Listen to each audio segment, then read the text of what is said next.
Good evening and welcome to the Coeur d'Alene City Council meeting for April 2, 2024. I'll call this meeting to order, and the clerk will note that all council are present, excepting Councilman... She's not here and I can't even say her name. Roberts. Kiki Miller, and she is excused. We'll begin this evening with an invocation, and coming forward to do that tonight is Teresa Fendel from the Community of the Holy Spirit. Welcome, Teresa.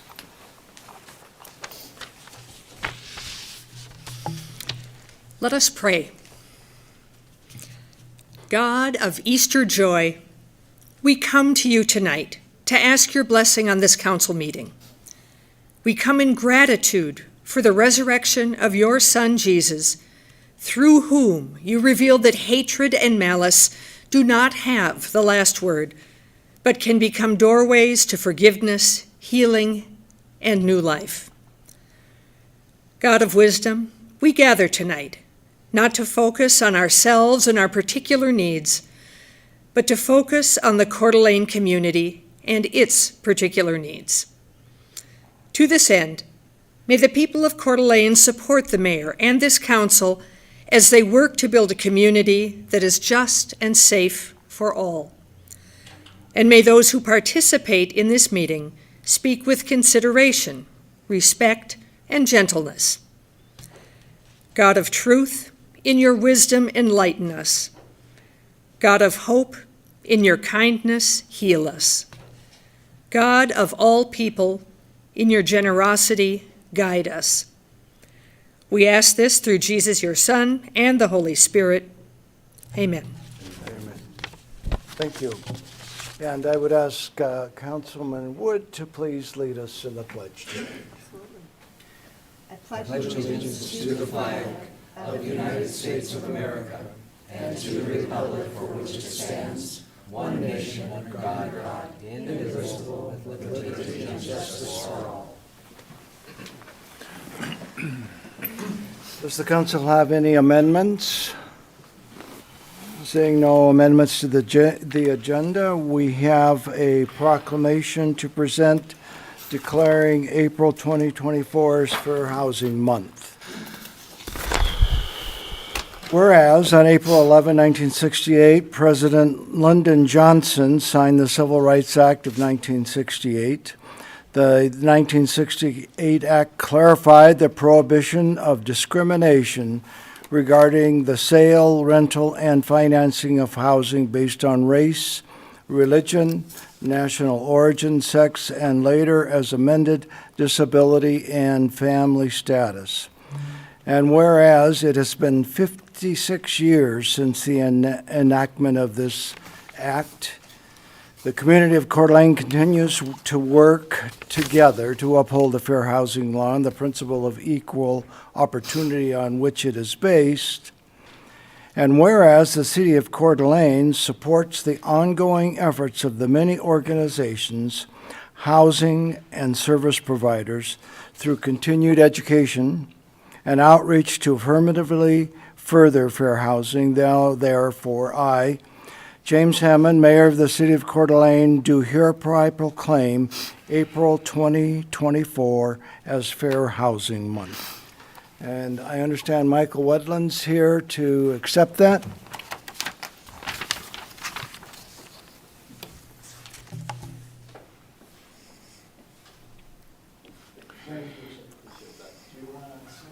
Absolutely. Thank you. Thank you, Mayor and Councilman. I am Michael Wendland. I'm the 2024 Coeur d'Alene Regional Realtors President. We couldn't be more honored and excited to accept this. Coeur d'Alene Regional Realtors specifically works along with the city to promote fair housing. This means a lot to us and our organization, and we don't take this for granted. We thank you for your time and have a good meeting. Thank you very much. And we have a presentation tonight from Walter Burns, the chairman of our Historic Preservation Commission. So, Walter, the floor is yours. Well, for 10 minutes. I was told I was going to get 20. Oh. May have to shorten some 15. stuff here. I've got to figure this out. Hillary? I'm a Macintosh guy. I can't operate one of these. Weak excuse. There we go. All right, Okay, there you are. we're ready to roll. Well, good evening, Mayor Hammond and members of the City Council. I am Walter Burns, Chair of the Historic Preservation Commission. I want to thank you for taking the time to let us talk about our commission, who we are, what we do, what we have accomplished in the past, what we're looking forward to doing this year, and how we can work together with you to meet the goals and the needs of the citizens of Coeur d'Alene. As you know, we're a young commission who voted us. There we go. You voted us into existence in 2019, and we began our work late that year. I'm going to read our official mission statement, which is probably the longest sentence you're ever going to hear in your life, but here goes. Our mission is to promote educational, cultural, economic, and general welfare of the public of the city of Coeur d'Alene through the identification, evaluation, and designation of those buildings, sites, districts, areas, objects that constitute or contain significant elements of historic, architectural, archaeological, and cultural interest reflecting the heritage of the city, state, and/or the nation. Let me simplify that for you. We work to recognize, preserve, document, and educate about sites and structures that tell the story of Coeur d'Alene. Our commission is made up of 9 members. Well, right now it's 8, but you're going to vote the 9th one in, I hope, tonight, who from various related professions, so they bring a wide range of skills and experience to the attainment of our mission. Collectively, we have experience in architecture, preservation, history, restoration, archaeology, real estate, development, appraisal, and others. We work closely with the Idaho State Historic Preservation Office and other preservation organizations. Our funding comes from grants and other outside resources. We require limited to no outlay of city funds, other than the dedication of the city staff time that you have agreed is a worthy investment in our efforts. So what have we accomplished in our short period of existence? In 2019, we applied for and received a grant from the State Historic Preservation Office to create a historic preservation plan for the city of Coeur d'Alene. With these funds, we hired historic consultants to assist with the plan's development. The resulting document was completed in 2021, adopted by City Council that December, and appended to the city's new comprehensive plan in 2022. For us, it's an invaluable tool. It guides our efforts and clearly defines our goals, methods, and priorities. Next accomplishment, from 2019 to 2021, we were involved with the campaign to preserve the historic Hamilton House at the corner of Foster Avenue and Government Way. That building now houses the Music Conservatory of Coeur d'Alene and is listed on the National Register of Historic Places. Last year, we established an ongoing Heart of History Award, recognizing the significant contribution to the preservation of Coeur d'Alene's historic fabric. The first award was presented to the Hamilton House and the many citizens who supported the grassroots effort to save it from demolition. I'm going to skip the next one and go to the last one. In 2021, we applied for and received another state grant to nominate the Garden District to the National Register of Historic Places. Again, we use these funds to hire a historic consultant to assist us. I'm going to take a couple minutes here to talk a little more about the Garden District project, which is continuing and hopefully will be wrapped up this year. The neighborhood, there you go. The neighborhood features an array of pre-war housing styles, from classic bungalows to elegant Queen Anne's. It is one of the city's oldest neighborhoods, and many of the people who founded and built this city, the doctors, bankers, lawyers, architects, builders, and the early mayors, lived in this area. The Garden District project began in 2021 when the Kootenai County Historic Preservation Commission received funding from the state to survey the area in 2019. Once this was completed, the county handed over the project to the newly formed Coeur d'Alene Historic Preservation Commission to move forward with the formal nomination of the district to the National Register. The Garden District project has been a major undertaking. Well, whatever.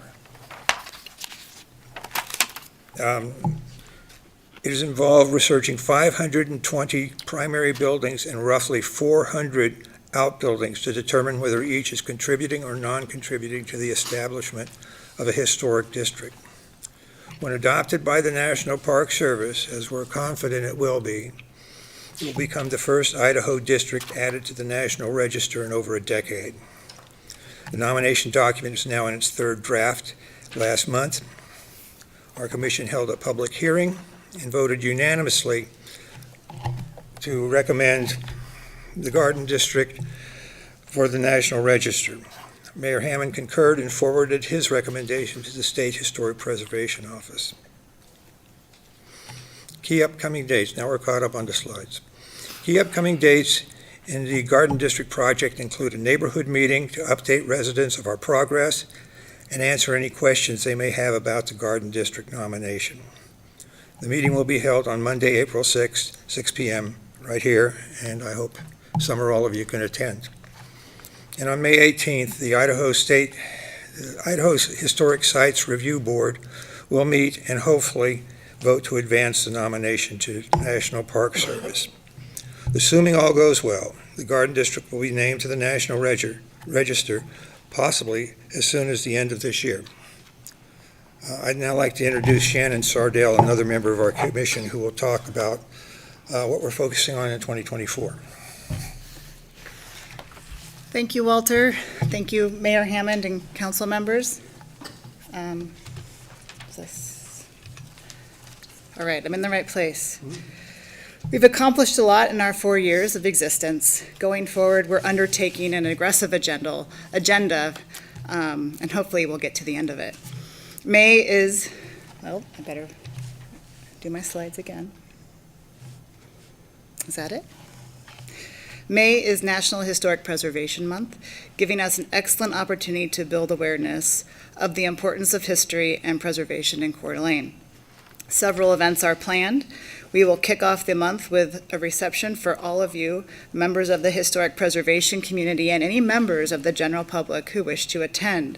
The event will be held on Wednesday, May 1st, at the Jewett House on Lakeshore Drive. At the event, the mayor will present the Heart of History Award, recognizing the preservation and creative reuse of the Northern Pacific Railway Depot at 3rd and Lakeside.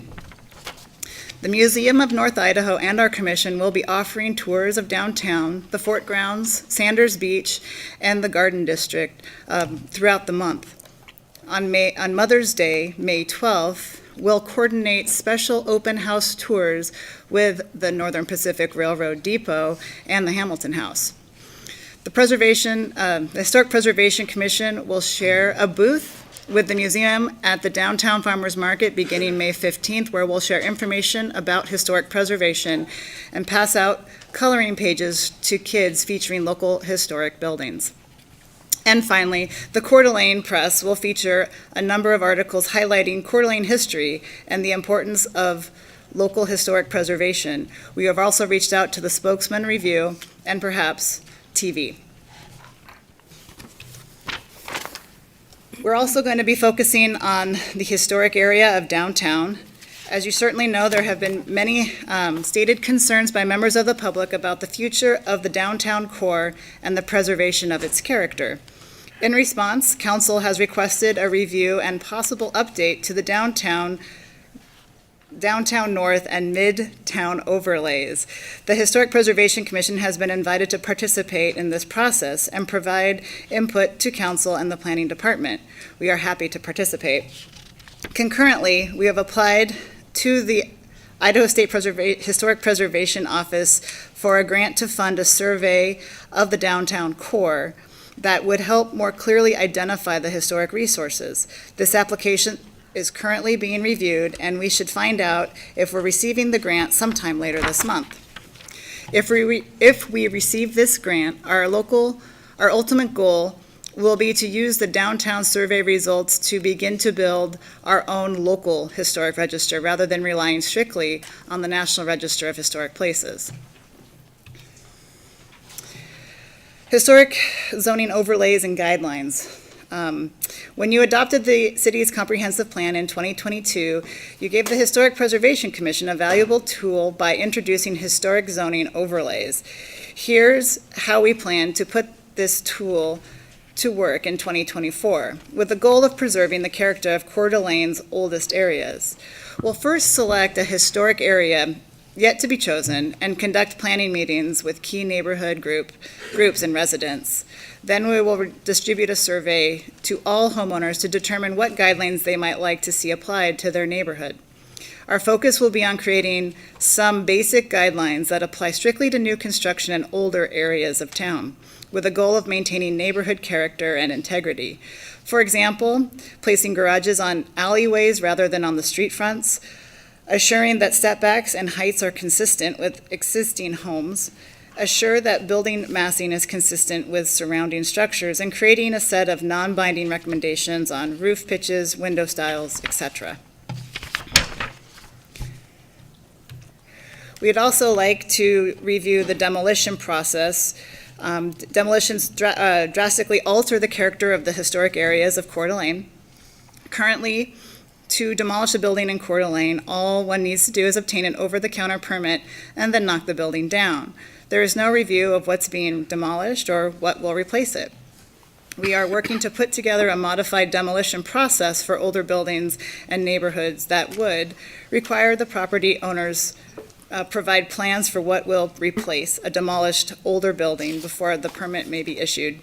Allow the Historic Preservation Commission to review said plans and offer non-binding suggestions as necessary to better maintain the character of the surrounding houses and neighborhoods, and also to allow us to all discuss alternatives to demolition. There are certainly some crossover issues that we have been approached with, and one of those is short-term rentals, because they are having a drastic effect on our historic neighborhoods. We all know that this phenomenon causes annoyances for full-time residents, reduces housing stock, and drives up prices, but it also makes it extremely difficult for us to survey residents about historic needs and initiatives, since most short-term rental owners live elsewhere. And it has been shown in other locales that non-residents do not share the level of community pride that local owners do, resulting in less thoughtful upkeep of buildings and landscapes. We also have been looking at infill policies. Current and future infill policies impact neighborhoods throughout the city. The Historic Preservation Commission needs to be involved in discussions about how these policies affect and whether they apply to the historic areas.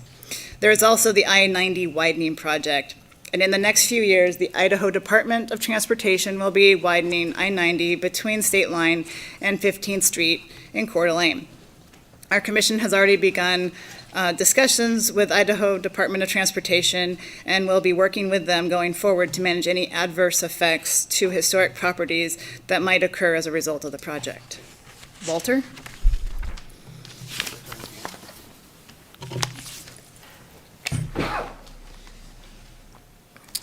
Okay. I'll wrap up by talking how we can be working together with city government and with the people of Coeur d'Alene. That's what it takes to preserve buildings. It takes a joint effort. We need to support and participation in the involvement of all the people. Much of Coeur d'Alene's character and vibrancy comes from its historic downtown and surrounding neighborhoods. These areas help maintain the small-town feel that is cherished by locals and visitors alike, even as we grow to be a larger city. Yet some of our historic buildings are currently threatened, as others will be in the future. Here are just two examples that our commission has been discussing quite a bit in the recent meetings. Both of these properties are listed on the National Register of Historic Places, yet both are threatened with demolition. The Inland Empire Electric Railway Substation, now the Human Rights Education Institute, was built in 1904. It's quite possibly, probably, the last surviving vestige of the legendary electric railway that helped build Coeur d'Alene at the turn of the century. Unfortunately, the building is in poor condition and needs substantial repairs. Without support, it will not survive. And then there's the Roosevelt School, currently the Roosevelt Inn, which was built in 1905. It is one of the earliest school buildings in Coeur d'Alene, built to accommodate the population boom of the early 1900s. Generations of Coeur d'Alene children received their early education there. The Roosevelt was designed by George Williams, our foremost early architect, who also designed Old City Hall and the Masonic Temple on Sherman. But today, the Roosevelt property is under contract with a Redmond, Washington firm that reportedly intends to replace it with 19 townhomes. So how do you preserve classic buildings in historic districts? It can be a challenge. But if we all work together, there are several ways at our disposal. First of all, historic recognition. While the National Register does not protect a building from being altered or even torn down, the mere recognition of its significance can discourage demolition and become a rallying point for the community. Planning. Progress, of course, is inevitable and necessary. But with thoughtful planning, preservation, and progress, we can and should work, let me start that one over. But with thoughtful planning, preservation and progress can and should work in concert with one another for the benefit of the entire community. Public outreach and education. Under current demolition rules, the public probably doesn't know that a historic building is going to be torn down until there's nothing left but a pile of rubble. The more and the sooner people know about the importance of a structure or a site, the more engaged they may become when a historic resource is threatened, which can lead to community action. People joining forces to preserve a piece of history sends a powerful message, as evidenced by the Hamilton House, which stands today only because a determined group of community-minded citizens fought hard to save it. And then there's creative reuse and revitalization. What happens to a building when it outlives its original purpose? Well, more often than not, it's boarded up and torn down. The other alternative, of course, is to find a new use for it. There are several excellent examples of creative reuse and revitalization here in Coeur d'Alene recently. The Northern Pacific Railway Depot today houses offices. The Old Elks Building has been reincarnated as the Innovation Den. And the Wiggett Building, also known as the Montgomery Wards Building, now features a mix of retail and office space. So can we save every historic building? Probably not. But by working together, we can hopefully retain most of them as living symbols of Coeur d'Alene's rich history for future generations to enjoy and appreciate. Thank you for your time this evening and for your past and continuing support of our commission and its efforts. Are there any questions that Shannon and I could answer? Woody? I have just a couple of questions, some words you used. Preservation, you used a lot. What does it mean you don't tear it down? It doesn't go away? Well, there's a lot of ways to preserve history. If we're talking about buildings, yes, we're talking about not tearing it down, and as much as possible keeping it in its original configuration so it's identifiable as what it was built as. But we also preserve stories. We also preserve sites where something may have been but no longer exists, or something archaeological. So, And then you used the word, Shannon, I think you used a term, non-binding. As somebody comes to you and wants to do something, and then you give them suggestions, but they're non-binding. Is that correct? That's correct. There are no, honestly, you can put a building on the National Register of Historic Places and you can still tear it down. You still have property rights to do what you want with your property. We would like a conversation with property owners that are within historic areas or of a certain age, perhaps, that would encourage, but we cannot tell somebody what to do, and we acknowledge that. Yeah, when we say non-binding, we are paying attention, of course, to the property rights that are ingrained in this state and in this area in our city. We're not trying to mess with those, but we're trying to have a voice to get people to think about what they're doing and what alternatives might be. Okay, thank you, appreciate that. Thank you very much for your presentation, and more importantly, thank you for helping us preserve our community and our history. You do Thank you. important work, and we appreciate you. Thank you very much. Thank you for your time.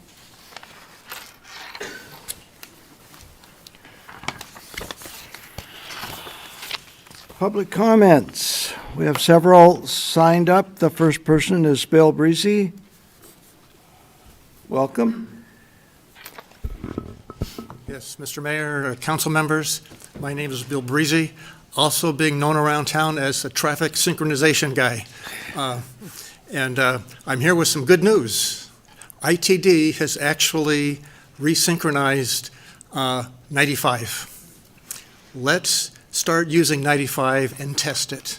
I've driven up and down over the last week, and it's varying results. I mean, one time I was able to go from Northwest to Hayden Avenue and only hit 3 red lights. And today I traveled, between 6 lights and I hit 3 of them. But that's still better than what it was, But just because the traffic lights are more synchronized now does not mean we should not send the resolution that I submitted as a recommendation, because we need control over the local lights. There's still weird things like, the sitting at a red light, the left turn lane, green light comes on, and there's nobody in the left turn lane. And so I think that our local people in transportation here could solve that problem very easily rather than having to go to Boise. So I still encourage you, the mayor and council, to proceed with my suggestion, or whatever, to encourage ITD to relinquish control of the synchronization of the lights over to the local authority having jurisdiction. So thank you. Thank you. Eric Christian?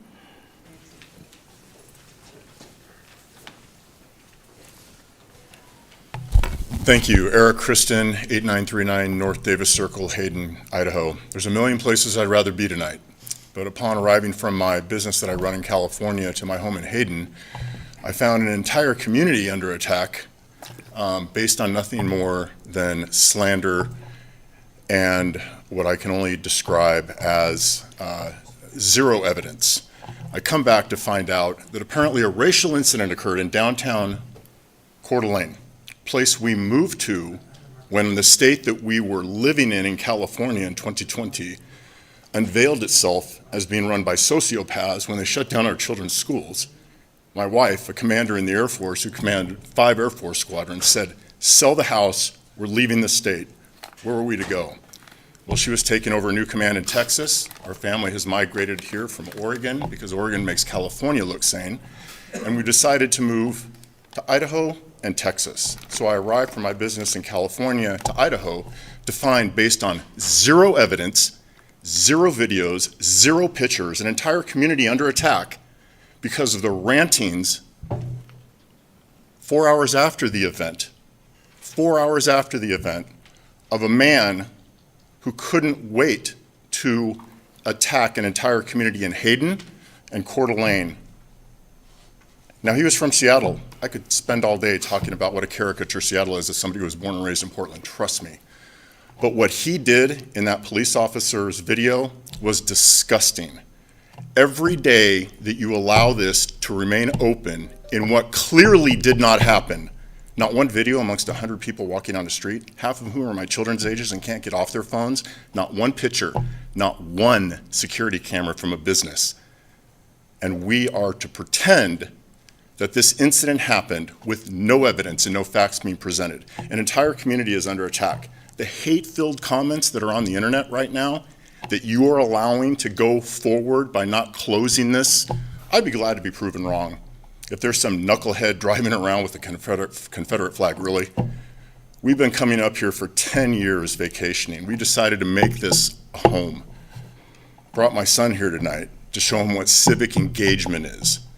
Well, civic engagement is not allowing an inebriated drunk 4 hours after an event supposedly happened to self-righteously antagonize an entire community with some of the most arcane language I've ever heard him direct towards a whole group of people. Logical fallacies is what that guy used. Ad hominem, attacking the body, calling people a bunch of names so he could just impugn an entire community. Disgusting. Slander is what it was. Where's the evidence? I would like to know. And far too many of elected officials in this state threw their entire community under the bus by jumping on the bandwagon that this was supposedly something that happened. In the age of Jussie Smollett, do better. Find facts and evidence first before you throw an entire community under the bus. It's disgusting.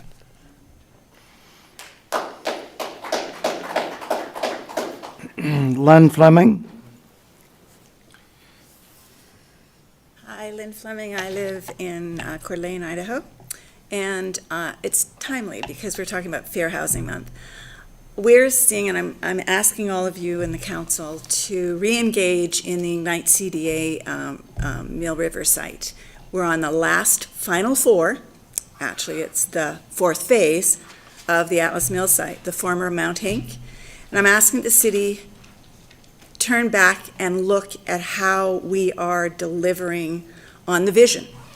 I was part of the original team for almost 2 years. We visioned a workforce housing, missing middle, retirement downsizing, attainable housing, live, work, play, business startup, small business. We put that into our vision and we handed it off to you, and then you handed it off to Ignite CDA. Today, we now see almost 400 residential units starting at 1.2 million up to 3.2 million. That wasn't our vision. It wasn't at all. And I know I've been harping on this, but I think it's time in this last final hit to get back on track and look at ways to retool and re-engineer how Ignite CDA brings the request for proposals forward. They put weight on only the highest cost sales of land and the highest build cost. That's how you judge it, because that's how the scoring is done. There is no civic or social balance. There's nothing in there that says, let's deliver more than just something for absentee owners and multimillionaires. And I know it helps the tax increment in the long term, but it hurts our school district because we have no kids in there, so we don't have children count. We have no workforce in there except for a few people in Bow apartments, and we just missed the mark, in my estimation. And now all I see down there is almost tenement housing. You fly over and we have no reason to have that much densification of multimillionaires. I just don't see it. So I propose that we do three things. We look at how the RFPs go out, and that we broaden the requests out so we include lesser sales costs and different product going out, and allow not always the top builders in town, nor the highest fit and finish. The visuals that we originated got totally changed, and they pushed the costs up of the build tremendously. They are not anywhere close to what we vision, because we were looking for a more modest and inclusive delivery.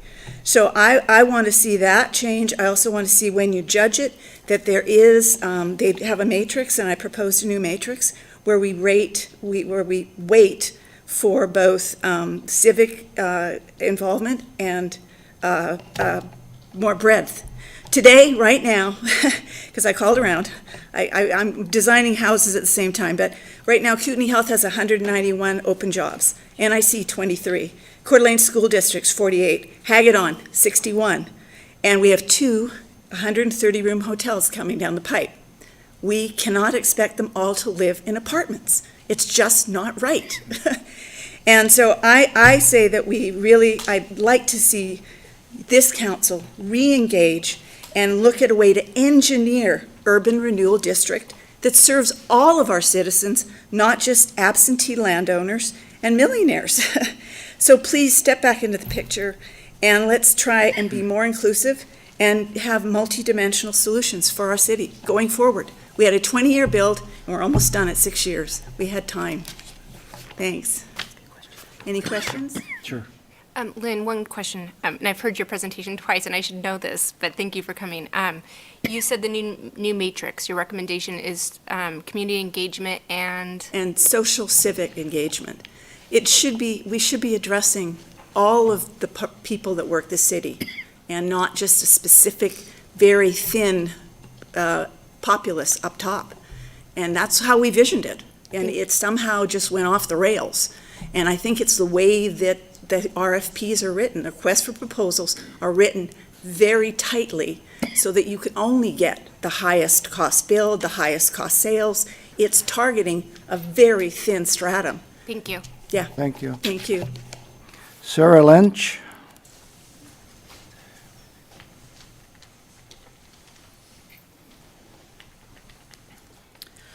Good evening, Mayor Hammond and City Council members. Thank you for the opportunity to speak. I wanted to use my public comment this evening to address the racial incident that occurred a few weeks ago by way of comparing it to the cycle of emergency management. As a scholar of public safety, we study the four-step cycle of mitigation and preparedness before a disaster and response and recovery following a disaster. I'd argue that what our community is facing now and has been for the past several years is a cultural crisis, one in which we've become complacent as decent human behavior and societal norms have eroded into the malignant normalities that some of us see occurring on a daily basis. I appreciated Mr. Tony Stewart's words during the press conference that there is clear evidence that such a toxic environment, like what I believe we're experiencing now, leads to violence. I've seen a lot of responding over the last several years and a lot of recovery as we come together as a community to do damage control of our reputation, assuring the people on the outside looking in that this isn't what Idaho stands for. But I question how believable that is considering the lack of emphasis on the first two steps of the emergency management cycle, the mitigation and the preparedness portion. I appreciate and I support the apology to our visitors and the effort to investigate and prosecute the perpetrators. But I would say that we can't stop there. We need to also focus on proactively shifting our culture and preventing this from happening again. From my perspective, we expend a lot of effort to react to negative media attention, but as we all know, an apology without changed behavior isn't a real apology.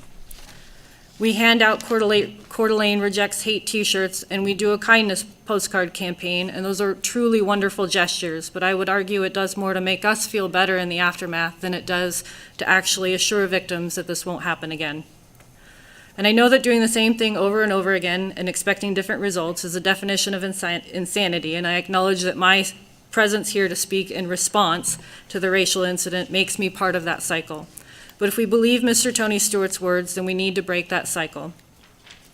In the Air Force, I was a safety officer, and we would investigate and track everything from Class A mishaps that involved the total destruction of an aircraft or the loss of life, to Class E events, which were essentially near misses or just an occurrence that could have resulted in damage or injury but didn't. And we encouraged our airmen to report these issues, no matter how small they were, because by addressing the smaller incidents, we could prevent the bigger ones. So I would implore you, when people in this community speak up, to tell us that this isn't an isolated incident and that racism or discrimination or intimidation tactics are being consistently used against minority groups. Please listen, because by addressing these issues, we have a chance to prevent the violence that Mr. Stewart warns us of. I'm interested in being part of a deeper conversation on deliberate, measurable change in this community that takes a proactive and preventative approach to opposing racism. I'm hopeful that we can find ways to transform the task force's words into action. Thank you. Thank you. Rick Schaefer? Rick Schaefer? Okay. Deborah Mitchell?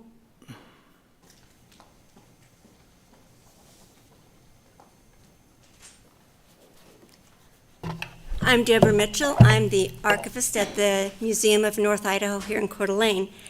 And I would like to share with you what the national and the state historic preservation offices have said about the Roosevelt School building. Again, Walter mentioned that. It was built in 1905 by a local architect, George Williams. According to the document that I'm going to read, they wrote, Roosevelt is the only similar building likely to be preserved in the area. It is located near the county courthouse, and it can have an impact on the local historic preservation efforts through its example. School buildings in this area rarely remain in use more than 6 decades, and unless some other basis for preservation can be found, no examples of any kind of early 20th century school architecture will survive. This building continued as a school for about 6 decades without alteration, and even today its exterior is not altered. That last sentence was mine, not from the document. As a noteworthy objective to Idaho State Historic Preservation Plan, this building offers one of the few opportunities to retain a specimen for future public benefit. I'd like to ask, what is Coeur d'Alene's historic preservation plan? The Roosevelt School is 1 block from 2 other properties listed on the National Registry of Historic Places, just 1 block. The 1908 Hamilton House and the 1926 Courthouse. The Roosevelt School was built in 1905. The trio create a core of historic preservation for our community.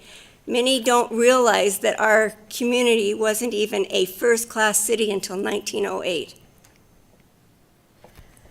Roosevelt School, also something that I've discovered in the archives today,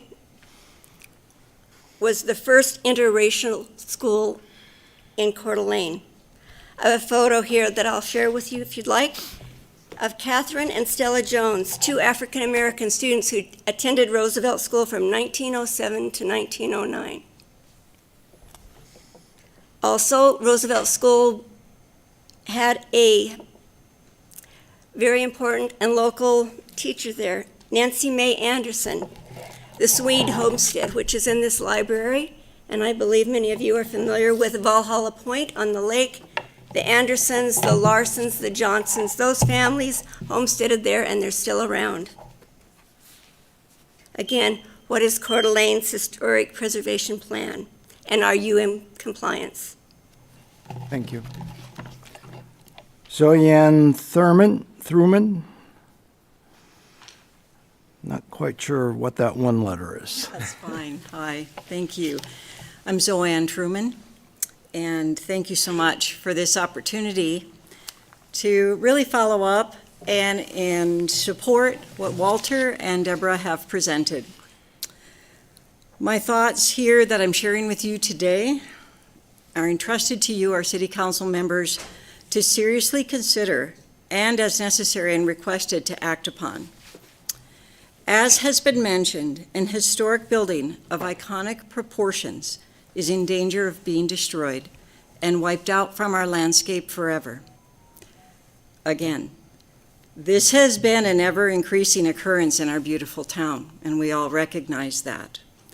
In my involvement to save the Hamilton House, which is now the Music Conservatory of Coeur d'Alene, from the same fate a few years ago, I interviewed countless residents and tourists, and their collective opinion was united. This is what they said: we don't visit your city, we don't live in your city because we want to see more townhouses. We live here and we come here and we spend money here because of the historic, enduring character of your neighborhoods and the architecture that defines the history of your communities. This was from the residents and the tourists in the city. So the voice of the people that you have taken an oath to represent and act in their behalf for the collective good, their voice is growing louder. And this community is uniting behind this movement, the movement to save our historic buildings and the irreplaceable past that these buildings represent. Your citizens' voice speaks, and they speak to each of you loudly and clearly that the unnecessary and irresponsible destruction of these historic edifices that connect us and our families to the important history of our town, this destruction has to stop.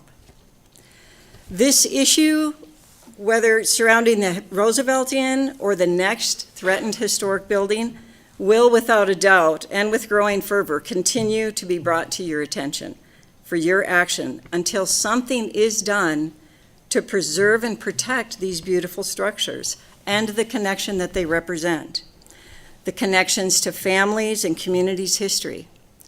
You, our city council members, have been entrusted with the power and the responsibility to wield the power, your power, in such a way as to reflect and represent the voice and the good of the citizens of this town. We strongly encourage each of you and the council as a whole to listen to those that you represent and enact all that is within your power, working with your highly talented and dedicated Historic Preservation Commission to save our historic structures in a way that works for both the owners and the community. In closing, the unfortunate and highly publicized events in Coeur d'Alene in recent weeks that has nationally profaned and smeared the good name of this town has only served to remind us all of the necessity of renewing our tireless efforts, individually and collectively, to thoughtful, proactive, and community-uniting actions. This issue of historic preservation is such an opportunity. We fully hope and expect that the City Council will act courageously, quickly, and responsibly to preserve not only the historic heart of our town, but to restore its reputation as well. Thank you. Thank you. Joshua Hostin. Josh? Our award-winning fireman.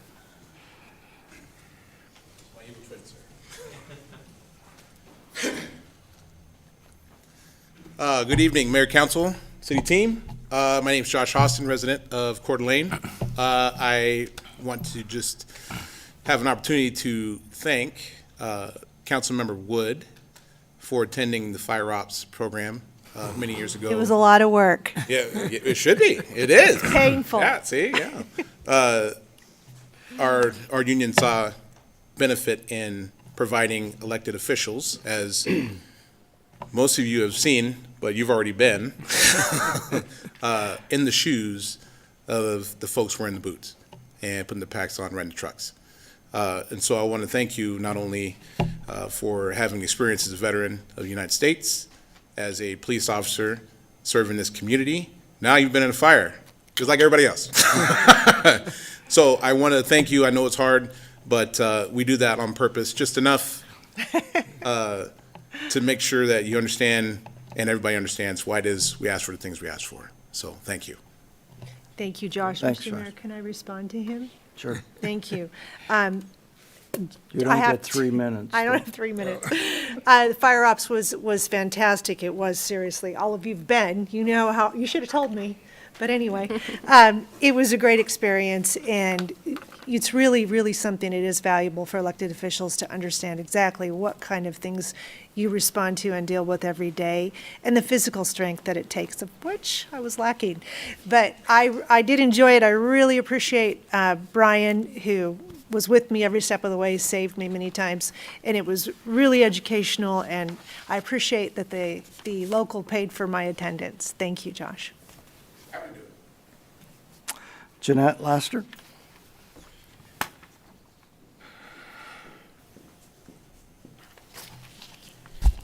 Good evening. Can you hear me? Good evening, Mayor Hammond, City Council, community, staff. My name is Jeanette Laster, and I'm the Human Rights Education Institute Director. And I'm here tonight just to, for a couple of reasons. Boy, I could talk about a lot of different things on the topic tonight. But I'm going to focus in that this month is Child Abuse Awareness Month, first and foremost. And April 4th, we have an event in our building kicking off Child Abuse Awareness. And I'd like to thank Mayor Hammond for coming to that event and providing the proclamation.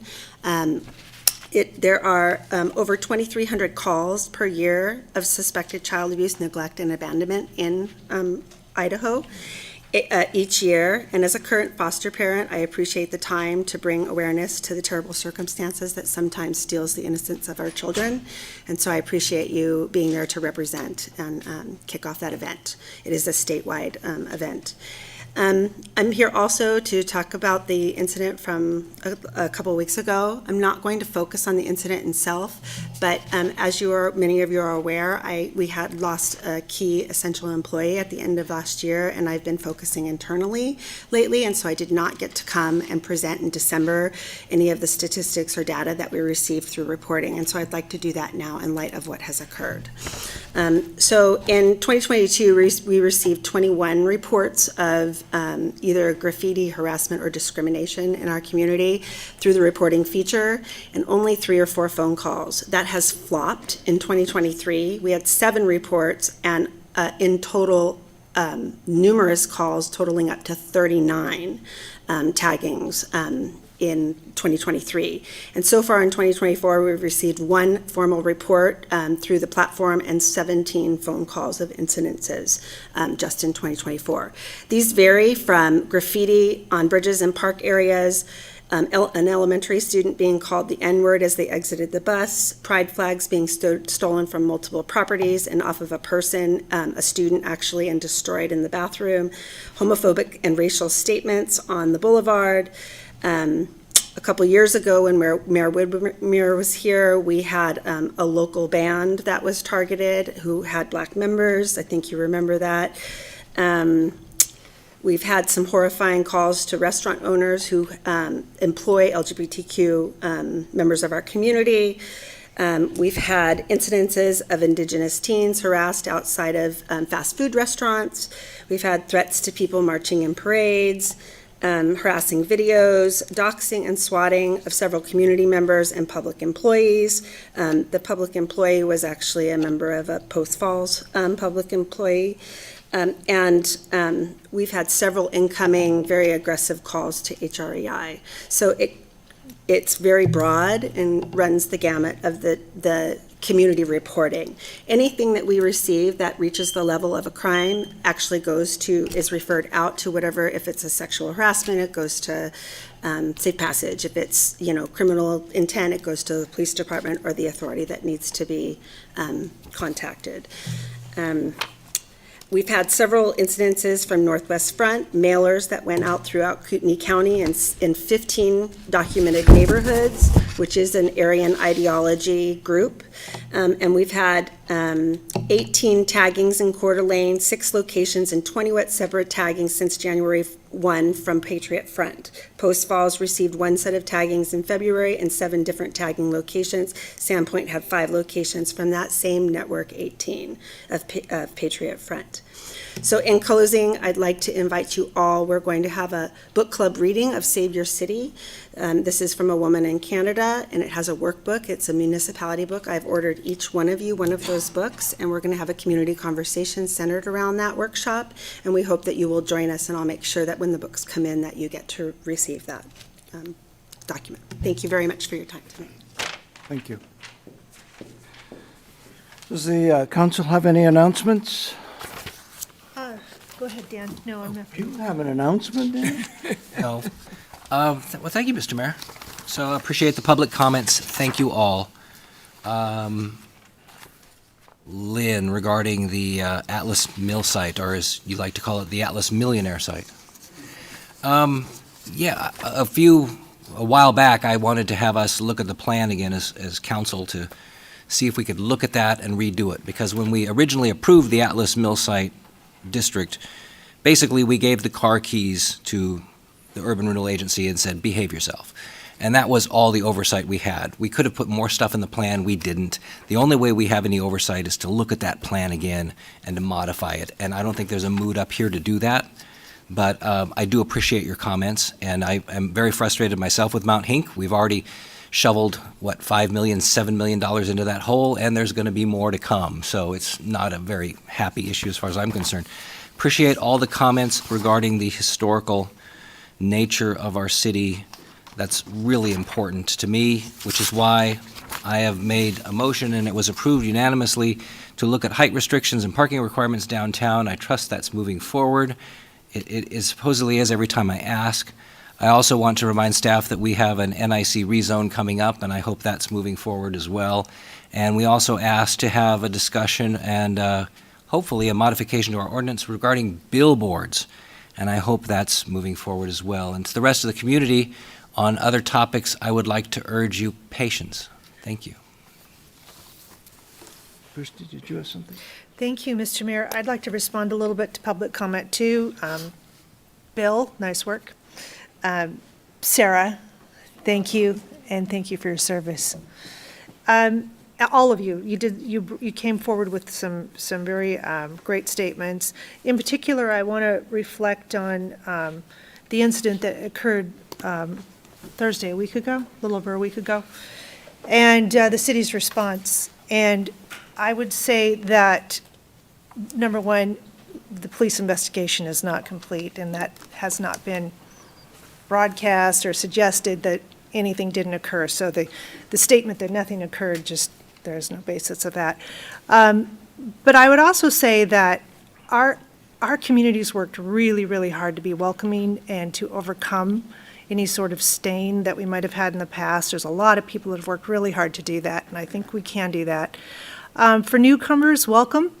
We welcome you. We hope you enjoy it here. We hope you enjoy your new homes.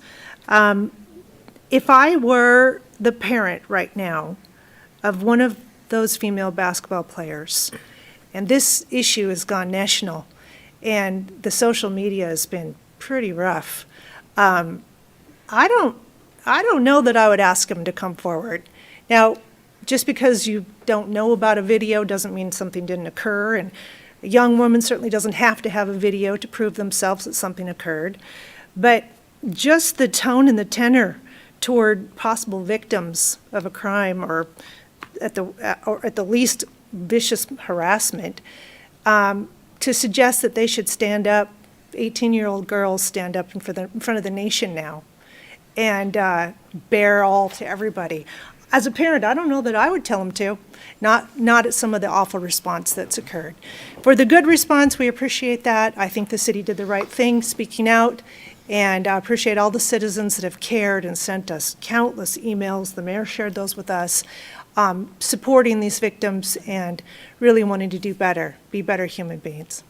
Thank you. I just want to say thank you for that, Christy. Very well said. Actually, I would make a comment about that, the incident. And we do know for sure that something did occur that is unacceptable in our community. But looking at it from a positive event, there are a lot of communities around here who would think nothing of an action like that, and it wouldn't make news. In fact, it happens in communities around our country where this doesn't even make news. Much worse things against minorities doesn't even make news. And the good thing is, we aren't going to tolerate any of that in our community. We're going to stand up for everybody, for everybody's rights, and we find that totally unacceptable. And if we're going to err on the side of overreaction, we're going to do that because we want to make sure that everyone feels protected and respected in our community. So, Thank you. Mr. Mayor, yes, can I just change the subject a little? you bet. I'm bleeding here. Hey, this weekend, we're giving away compost. We make it at the poop plant. It's good for your garden. It's free for 2 days. You can bring your truck. You have to do the shoveling, but Saturday and Sunday drive-through, it's really good. Good stuff. Mix it with your dirt, and it grows great things. So compost right out of our sewer treatment plant. My hearing's so poor. And he was talking the other way. I have an appointment of Don McCracken to our Historic Preservation Commission, and I would appreciate a motion supporting that appointment. So moved. Second. We have a motion to second. Any further discussion? Hearing none, all those in favor respond with aye. Aye. Opposed with nay. Motion carries. Mr. Mayor, I'd like to move to approval of the consent calendar. Second. We have a motion and a second. Is there further discussion? Seeing none, will the clerk take the roll, please? McEvers, Yes. Gookin, Yeah. English, Yes. Wood, Yes. Evans. Yes. Motion carries. And at the podium, we have Chief White going to talk to us about an agreement with our Idaho Attorney General's office. Welcome. Good evening, Mayor and Council. Yes, I'm here tonight to seek your approval to enter into an agreement with the Idaho Attorney General's office to add one detective to the police department to participate in the Internet Crimes Against Children Task Force. The ICAC Task Force investigates crimes associated with sexual exploitation of a minor. Tips come in through a variety of methods, traditional methods. Someone perhaps might call the police department and say that they've seen something inappropriate on a neighbor's computer or some other electronic device or something like that. But predominantly, most tips come through the National Center for Missing and Exploited Children. Tips then are investigated by the detective assigned to the task force, and then let me just pass on to this next piece here. And then charges are investigated when appropriate. I received this attached slide from Nick Edwards, who's with us here tonight. He's the Idaho ICAC Task Force Commander. He's joined tonight by Matty Allen, who's one of the prosecutors who prosecutes these cases down south, and then Detective Mowry from Moscow PD and Detective McMillan from Post Falls PD. This slide that you have in front of you here on the screen, it's a little bit hard to see, so let me talk you through it. Last year, there were 2,424 cyber tips that were received that had to be investigated throughout the state. It's anticipated there will be approximately 3,400 this year. So clearly we have a problem that needs to be investigated. The Idaho Attorney General's Office funds 10 paid affiliate positions statewide. Funding for the task force through the Attorney General's Office pays for the salary, benefits, overtime, and all the electronic equipment the detective needs to do her job. The city typically pays for the regular police equipment such as uniforms, equipment, and the vehicle. And some people might ask why a detective assigned to investigate internet crimes would need a vehicle. Well, it's not just a desk job. During the course of investigation, it's very common for the detective need to travel to interview suspects, witnesses, and victims, or apply for and serve search warrants, attend meetings and trainings, and et cetera. Based on our current staffing and caseload, we can't just add this extremely high caseload to an existing detective. The only way we can really make this happen is through an addition to our detective unit. We selected a person to fill this position if council approves this agreement. And that detective would be backfilled by another position to take over her existing very important caseload. And then at the end, we would hire a new officer to cover that officer's position. This detective would be housed at our police department, but they'd routinely work with other ICAC detectives in the state. I've spoken with Stan Mortensen of the Kootenai County Prosecutor's Office. He said that he supports the plan. His office can handle the increased caseload this will likely result in. With that, I'll stand for questions. Questions? Woody? Chief, so a detective, you're hiring a new detective, and how long will this run for? Is it forever, or is it? There's the task force. For instance, we would ask our person to go and speak with a counselor on a semi-regular basis to make sure that the impact isn't too great. And then also, Mr. Edwards in the back of the room there has put a program in place where it's required that the individual at least remotely, virtually participate in some sort of a counseling session twice a year. And has this been being addressed internally over the years anyway? Is it part There was of an your ICAC detective program? computer set up in our department. I think it was taken down right when I got to Coeur d'Alene in 2014. there wasn't really a individual detective who was assigned to that caseload at that time. They just worked the cases when they were able to do so. Since these cases were largely investigated through the Attorney General's office, I think that's pretty much the way it was been handled since then. But when Mr. Edwards approached us with the opportunity for funding and knowing the problem we have in northern Idaho, we jumped at the opportunity. All right, thank you. Okay. Thank you, Chief. Would entertain a motion? Mr. Mayor, I move to approve Resolution 24023, approval of the interagency agreement with the Idaho Attorney General's Office to accept funding for one detective to participate in the Internet Crimes Against Children Task Force. Second. We have a motion and a second. Further discussion on the motion? Yes. Mr. Mayor, I think this is a long time coming. I've worked in that detective office. The amount of caseload that comes in, I think, would be shocking to people in this community, and it does require an intensive amount of work. So I fully support this. Thank you, Chief. Thank you. Will the clerk take the roll, please? McEvers, Yes. Gookin. Yeah. English. Yes. Wood. Yes. Evans. Yes. Miller. Motion carries. And next, we're going to stay with the PD and talk about your facility. Yes, sir, thank you. I'm going to be bringing Captain Hager up here in just a second, but I thought I would just take a moment to remind maybe those who are listening how we got to where we're at currently with our police station and our facilities there.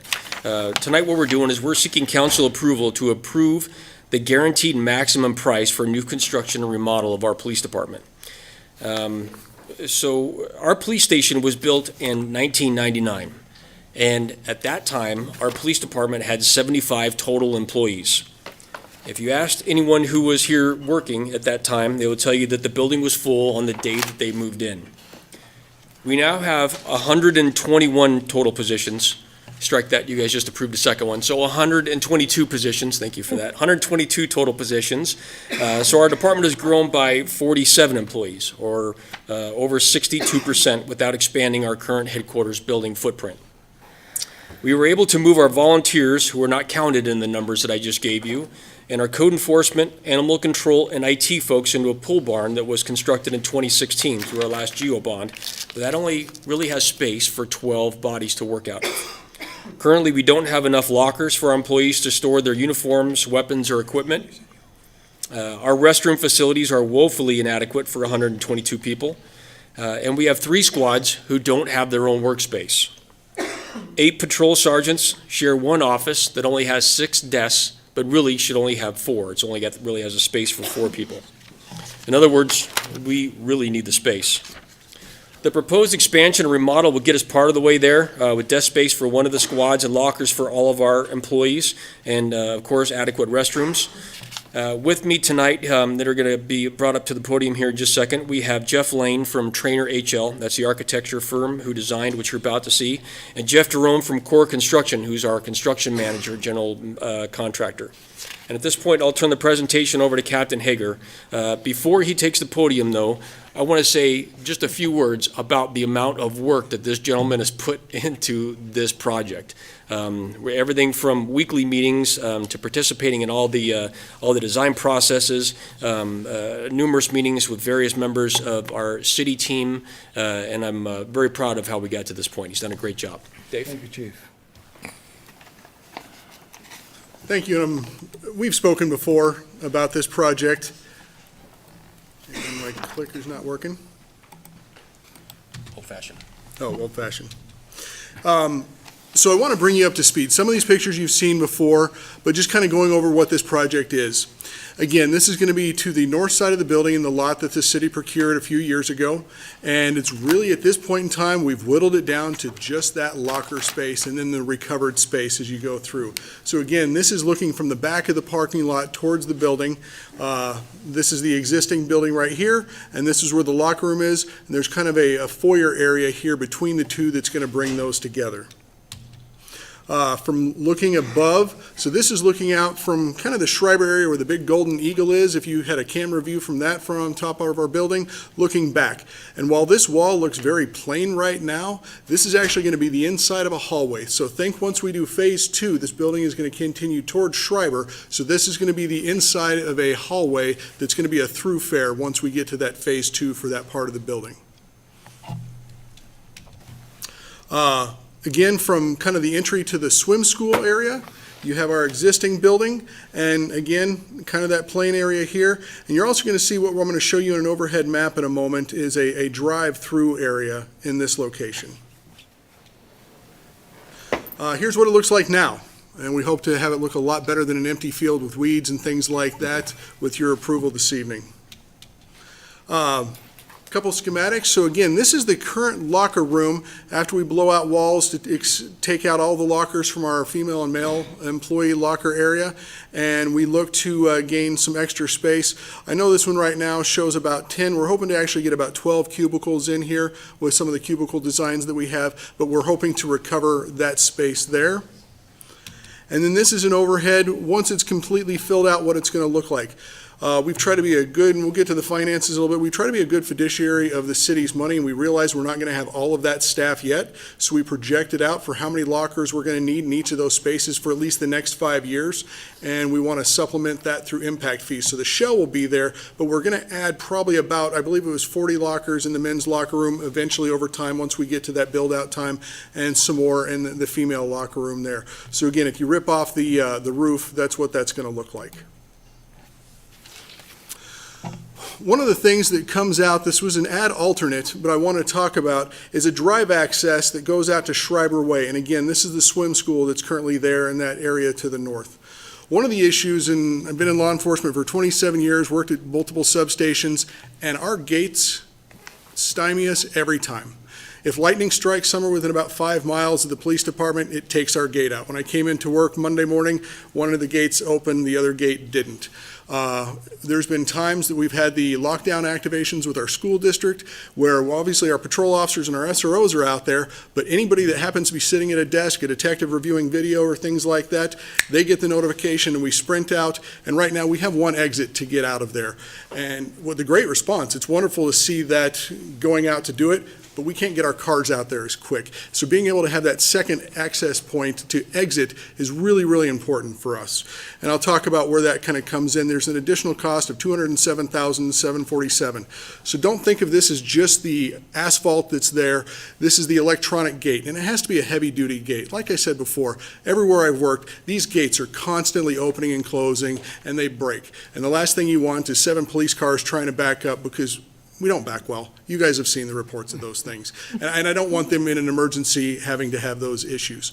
So this is an ad-alt that we've worked through and we've brought down to, I believe, what is the best price that we can get for that ad-alt. The second is for the type of fence. When we purchased this property from Mr. Earls, he had requested as part of the purchase is that it didn't look like a prison or some type of a government entity, just that is just very sterile. The base price of the GMP includes, it's corrugated metal and it's probably not the most secure. You can see underneath it here, and a car could easily drive through this. It's not as secure. We've had a shooting within 100 yards of our building over by Jenny Stokes Park, and we believe it was somebody that may have been trying to bait one of our officers. So the protection in that back lot is really important for our staff to be able to operate safely. We looked at some different things that we had out there, and we found a precast stained wall for an added cost of just over $29,000. This is going to be poured at the not at our location, but it's precast. We can choose the different colors, and it blends with the businesses on Schreiber Way. It blends with the rest of the improvements that you've seen there. Mr. Adams reached out to the prior owner and ran this past him, and he felt that that would comply with the purchase agreement that we have. I believe it provides protection for our officers and will help us as we move forward and kind of blend in with our business community up there. There were some other alternates that we chose not to recommend to council. I know that Councilmember Wood was advocating for us for the windows in the remodel, and at $38,000, again, trying to be good stewards of the city's money, maybe that's a phase 2 that we can get to. I didn't feel comfortable bringing that to you with what we're trying to accomplish and knowing that we have limited space. There was another fence option that was a masonry bottom with a steel top, and that was almost $300,000. Again, that didn't seem appropriate to bring forward. Ceiling baffles at the entrance. These are kind of a sound abatement, so as officers are coming in, they hang 14 inches from each other, and in kind of that big hallway where you're going to have harder scale, you're not going to have as much noise. While they look aesthetically pleasing, they break down the sound. Again, we didn't believe that was a cost to bring forward. And then there was a concept of additional gear storage lockers to have gear taken in from the cars and back out. And while it's a small amount, again, we were trying to be the best stewards of the money that to bring forward to you. So as a result of that, there's a couple different numbers that we're talking about tonight. The gross maximum price of construction, so that top left, this is what our contractor, again, we're using the CMGC, so they're at risk. They're guaranteeing that this is the maximum amount that it can be, is the $5.453 million. In that, I want to point out there's $148,000, almost $149,000 of builder contingency. What that's for is when they get into the remodel primarily, and they open up that wall to do something, similar, we've been here with the streets department, they open up that wall and it's a Pandora's box of we don't know what, because this building was built 25 years ago, just in case there's something in there that they don't know about. We're hoping that we don't use all of that, and what's not there comes back to the city when it comes to that. And at this point, I kind of want to point out, and I've done it before, we brought on our contractor and our architect at the same time. And as we move forward, our architect has built many public safety buildings. Our contractor has also built many public safety buildings across the country. So instead of getting to the end of a design and saying, hey, how much is this going to cost? We worked through that as we went. The contractor said, we're seeing better costs for this type of structures and this type of roofing and those types of things. And they had it down within about 1% every step of the way of what they believed our additions, our square footage changes, things like that were. And they were spot on when we were actually to get this final price. And with our value engineering, I believe that we saved, when I was doing some calculations, about $900,000 by using this process. And I know I've told you that we're not going to have a change order, and I stand by that. Please don't hold me that in the ear, and I know this is recorded, so it'll come back to me. But we believe we've done enough work that we should not have any change orders for you, because we've worked through this all the way through. So at this point, as far as the funding, well, let me go on. The bottom, the softer numbers there, we've already paid for some boring and drilling to look at the earth that's underneath there to see what it supports. We have some other soft fees, and this also now rounds out, because if you remember when we hired the architect, it was 9% of the building cost. Well, we didn't know what that 9% of the building cost was until we have this now. So that $688,000 includes $490,000 for the architectural fee. So the total project cost, again, there's two numbers we're talking about. The gross maximum price of the construction itself is the $5.453, but the total project, when we have the other costs that have already been spent and everything that I would request that council approve, is $6.142 million. As far as how we're going to fund that, this council approved ARPA funding and $4.5 million. We currently, as of last week, have $478,124 in the police department's impact fees, brings us to 4.98 roughly million. And so my request from you is monies from the general fund in the total of $1,164,188 to make this first phase of this possible so that we can move forward with what we have. Questions? Woody? So, Troy, do we have that money in fund balance? Great question. Thank you, council member. As of 9/30/2023, 6 months ago, we had actually grown the general fund balance year over year, primarily because all the departments were having savings, and then your largest department, which is the police department, does not stay fully staffed. So at that point in time, we had $12.9 million in your general fund balance that was unassigned. That equates to 23% of your total expenses. So if you were to approve the $1,164,188 to come from fund balance, it would lower our fund balance to $11,779,000. That would keep us at an acceptable 20% of cash available compared to our general fund expenses, which meets the General Finance Officer Association guidelines. Thank you. Yes, Dan. Mr. Mayor, thank you. Yeah, so I don't mind spending the fund balance if it's for a capital item, because it's a one-time expense. The windows, $38,000, really? Can we add the windows back in? Was it that bad? I want to. It's up to the council. We could do that. I'm all for that. Again, I didn't want to bring you something that was more than what we truly needed, and I believe if you want to do that, that is obviously your choice. We are trying to be as fiscally conservative as possible. Well, I appreciate that a lot.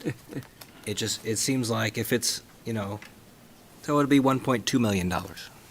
Yep. Not that big of a, of all the ad alternates you decided not to recommend, the ceiling baffles, but, just tell everyone to be quiet. I think for $38,000, I'd be willing to put it back in. Good. Yes. Thank you, Mr. Mayor. Well, first of all, Dave, you've earned yourself a new position as project manager on everything now in the city. I was just looking for a merit badge in construction. No.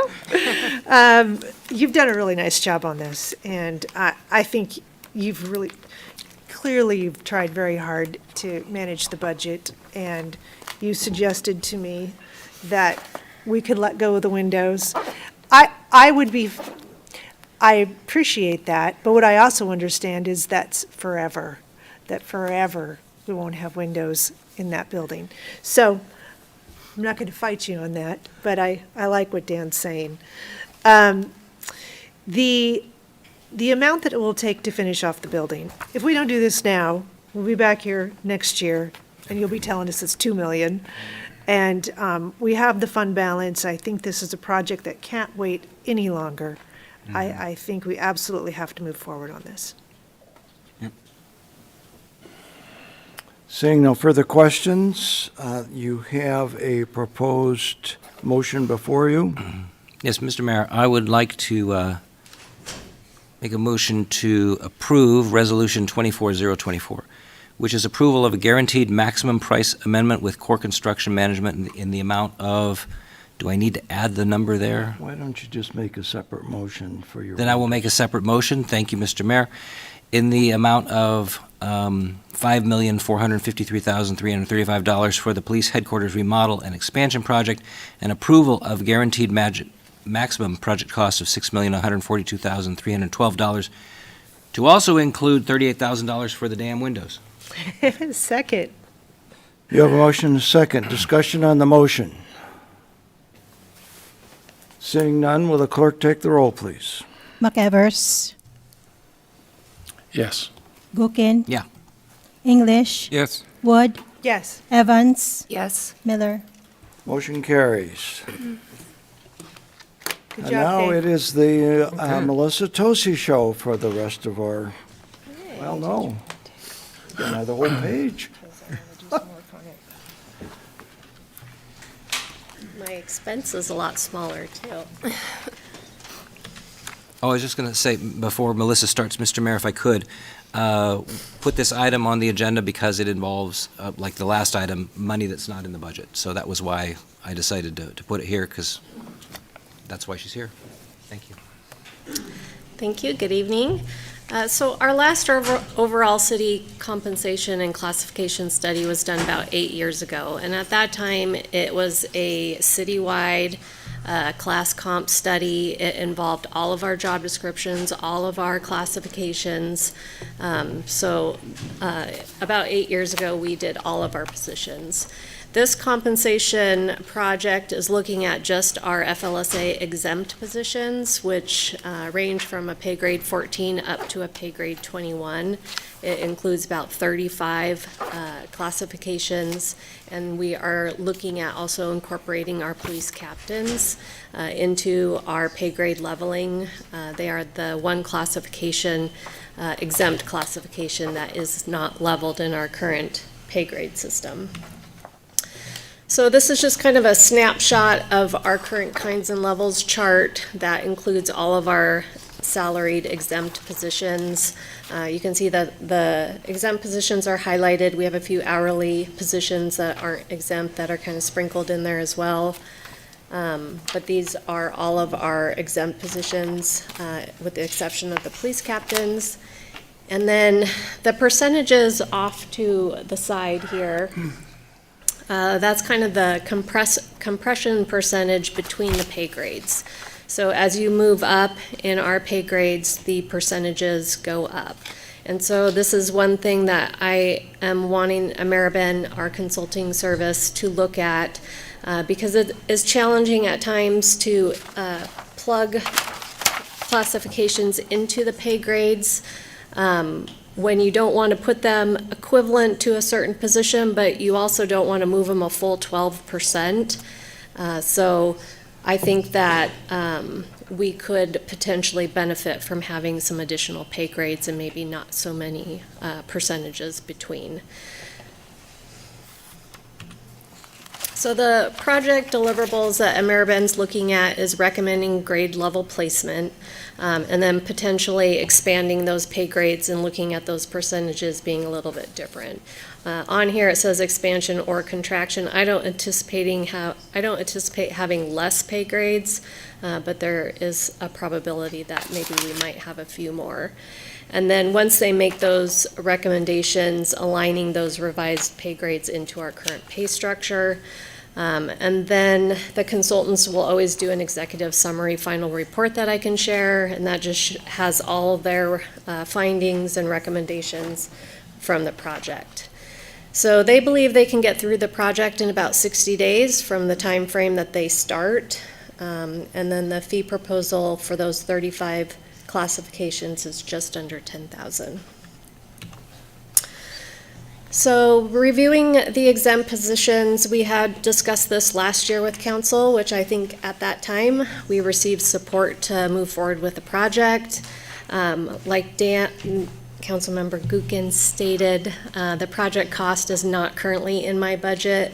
So if approved, that project cost would come out of the city's fund balance. And then by completing the project now, any of those recommendations, we can have those discussions in the upcoming budget meetings and capture any of that in our next fiscal year budget. So with that, I'm happy to stand for any questions. Questions? Yes. Thank you, Mr. Barrett. Yeah, it's too bad we got those windows. Now we Right? can't afford this study. A lot of windows. So, just a question. So the pay grades always fascinate me. It's like, because they're the bottom, like there's 0 through 7 that aren't used. So is this going to be looking at all of them, or just the top? So our pay grades that are filled are anywhere from a 4 up to a 27. So we do have a few lower pay grades that aren't filled. This project is looking at just the exempt positions that go from a 14 up to a 21. The pay grades that are a 13 down, those percentages are lower. It goes from an 8 to a 6% difference in those pay grades, which is pretty common. And so the exempt positions that we're looking at and those percentages between, and then also looking at the police captains and how we could capture them into this pay grade system as well is what we're looking at, just the exempt. And when was the last time we've done something like this? So we did the full class comp study 8 years ago. Okay, so it's due. We're due. Mhm. Okay, thank you. Our job descriptions that we had done at that time, if you do the full job description and the review of the positions and pay grade, it is much more expensive. When we did it 8 years ago, it was close to $40,000. Our job descriptions are reviewed annually every year, so, and we do make adjustments to those. We're saving the cost on redoing all job descriptions, but we can certainly look at any amendments if we need to. Oh, no, I just remember that was the BDPA or whatever that was Right. called before. BBT. Yeah, employees hated it. So, I mean, Well, we're using everyone Ameriben thought they were now. going to be fired. So, but hopefully no one thinks this is prelude to being terminated, so thank you. No, certainly not. Yes, Christie. Thank you, Mr. Mayor. Melissa, you have mentioned this a few times now, and council, in discussion back with you, really encouraged you that, yeah, this will be fine. So the concept of it, I'm completely in support of. I think we should review this. I would like a little more time is all, because I want council to be able to give you feedback on what maybe should be included in this. For instance, I see that the consultant is not going to include any external equity, any comparison. And we know that Post Falls in the county just gave very significant raises to their upper tiers. And so we go to a lot of work and then maybe we still wouldn't be competitive. So I would just like at least 2 more weeks on the next council agenda, if council agrees with me, give us time to give a little more feedback on this. Right. Just to address that, I do subscribe to the Northwest Data Exchange that has those comparisons in it. So it's like a clearinghouse of positions and ranges, minimum, max, actual wages of what those employees are currently making. I pay to be a member of that now. Our comparables that we've always used in the past for our studies are all part of that. And so we do have the access to that external data. So we can certainly review that, and that is part of that. I just didn't include it because it's not an additional cost. I did ask the consulting firm if we did want to go one step further and pull job descriptions from other places and review duties specific in those job descriptions, what would that cost? And that was rough numbers, probably going to be in about additional $6,000, kind of the middle range. And then if we wanted to do a full comparison of job descriptions with all of the classifications and review all of the job descriptions, it would be about an additional $12,000. So the being part of that subscription already and having those comparables in there, there's enough data that they can pull from, and that would be at no cost. And so as you go up in the range of the work, it would probably be about $6,000 to $12,000 for additional external data. Yeah, that's not surprising. I would just like 2 more weeks to spend a little more time on this, and so we can feel like I feel like I can grasp it. So that's all I'm asking for, but it's the pleasure of the council. Woody? So now I'm confused. So this FSLA, this isn't a comparison to what other people are making doing the job? No. That's what I part just of it, heard? yes. Yes. So the internal comparison is looking at our internal equity. So when you level positions, you're always looking at the external market data, and then you're looking at your internal equity. So they're going to look at our pay grades and how we have these positions currently leveled, and they're going to make a recommendation for that. And then the comparables that we've used for the last, well, since I've been here, 25 years, they are part of Ameriben's Northwest Data Exchange, and they can pull some of the external data from there. It's a lot more work when you start pulling job descriptions and comparing bullet points of what individuals are doing. And so if we're going to request that part of external comparisons, that's going to cost additional funds.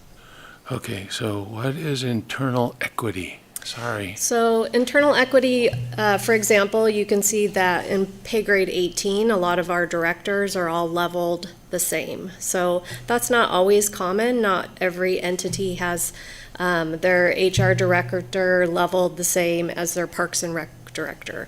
Our internal equity, we have had that in place for a number of years. So when you're looking at internal equity, you're looking at some common comparisons, so liability, responsibility, supervision, and then internally you're comparing those positions to each other. Okay, so every time we do this, 8 years ago, I think we called them department heads, and now they're directors. Does that make them more valuable? No. Or is it just the language that I'm not staying up with? Yeah, we use both. I mean, they are department heads, and then the title includes director in it. Okay, and then I think Christy mentioned, so this, we don't compare what people are making to each other? Yes, or we to do. Out, Yes. outside people? Yes. And how far out do we go? Do we go to Texas and California and Oregon? No, geographically, you want to have a comparable that makes sense. We look at cities in Idaho that are similar to the same population or have the same type of setup. We always include City of Boise. It's larger than us, but it's an important comparison for us to have. We also include the City of Spokane, which obviously is always going to pay more and much larger than us, but they do have some comparable positions, and we will lose people to City of Spokane. They're geographically close enough that people don't mind making that commute over to Spokane. So we will include them as well. We include City of Twin Falls, City of Pocatello, Meridian. We'll include Kootenai County, like Councilmember Wood mentioned. They have done a good job in the last few years trying to get their pay structure more competitive, probably because they're tired of losing employees to the City of Coeur d'Alene. But we've always used City of the Kootenai County, even when they paid lower, because they're still geographically in our region, much like City of Post Falls.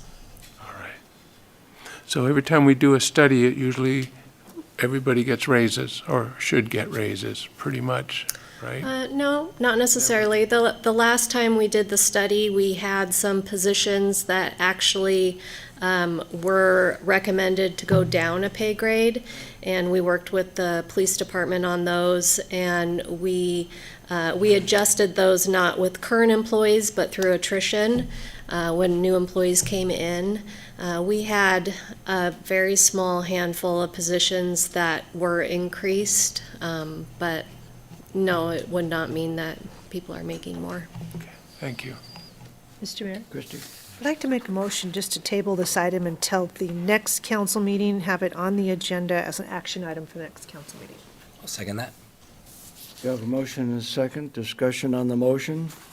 A question for Melissa, would that be fine with you if, does that disturb a schedule, or is there a deadline or anything that's coming up? The consultant proposal has the fee in there good through April, so that would be fine. I guess I would just look at, is there more different information that I need to provide, or what else are you looking for? I think it's more about us understanding all of the information and spending time with the information, and then maybe giving feedback to you then. Okay, great. Again, I completely agree in concept.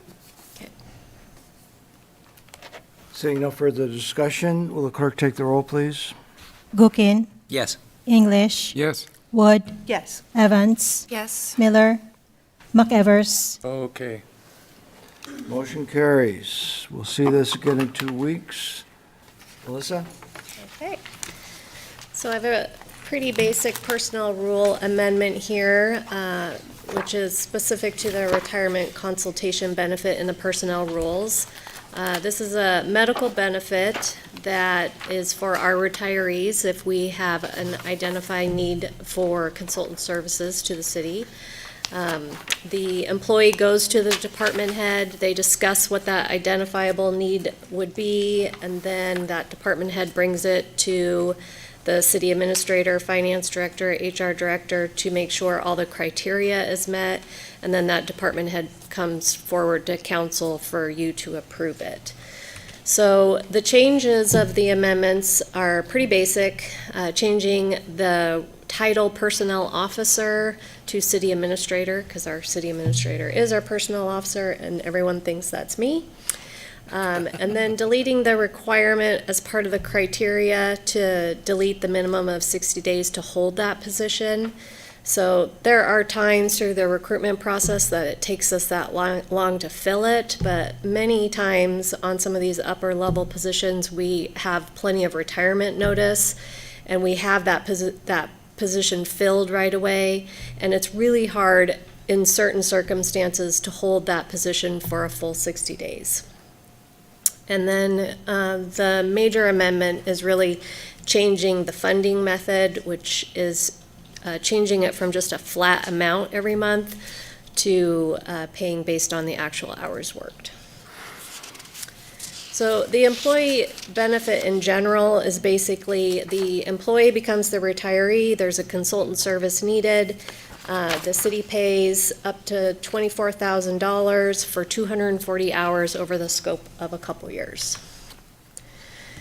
So the current benefit, the way that it's written, is basically the retiree receives $1,000 per month that is contributed into their VIVA plan, and that would just go for the 2 years.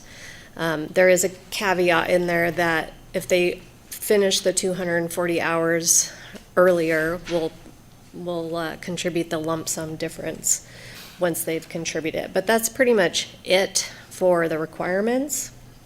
So the proposed benefit is continuing a monthly contribution, but the retiree needs to submit a monthly statement of their hours worked and what they've done.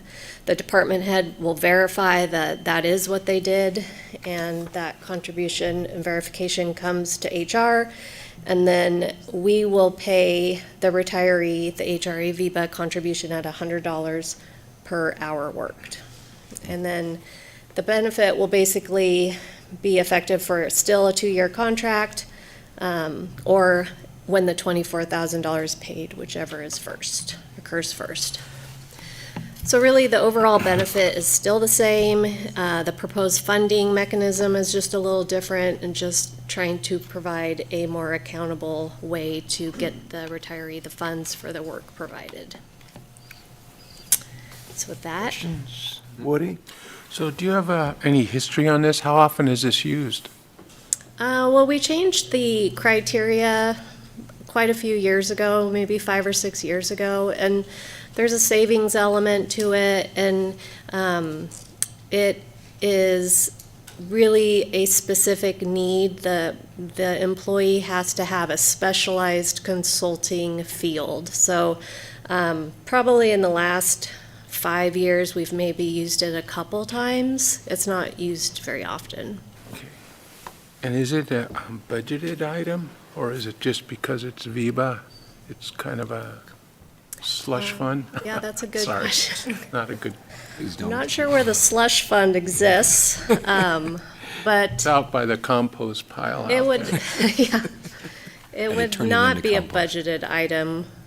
We would probably amend for that. Okay. I don't think you'll find slush fund in our budget I'm sorry. categories. Back to the gutter. That's the federal government. That's- Actually, I think that the advantage for the retiree is that they enjoy the benefit of the total amount through VIBA, whereas otherwise they would pay taxes and Social Security and all those different I was just trying to picture the work they did. What was the work? Okay, thank you. Sweeping. Christie? Well, you can picture me, Woody. I did this in lieu of sick, I didn't use my sick time, rarely, ever, I for see. 26 years. And so I was able to not only get my sick time payout through consulting, but Melissa, I have a couple of questions. What are the employee association's feedback on the change? Obviously, is it's no longer a payment. They can't say, just write me a check for $24,000. It's going into your VIBA. Right. And then also, I think you've tightened up a little bit about who's eligible for consulting. So what are the employee association's feedback? Right.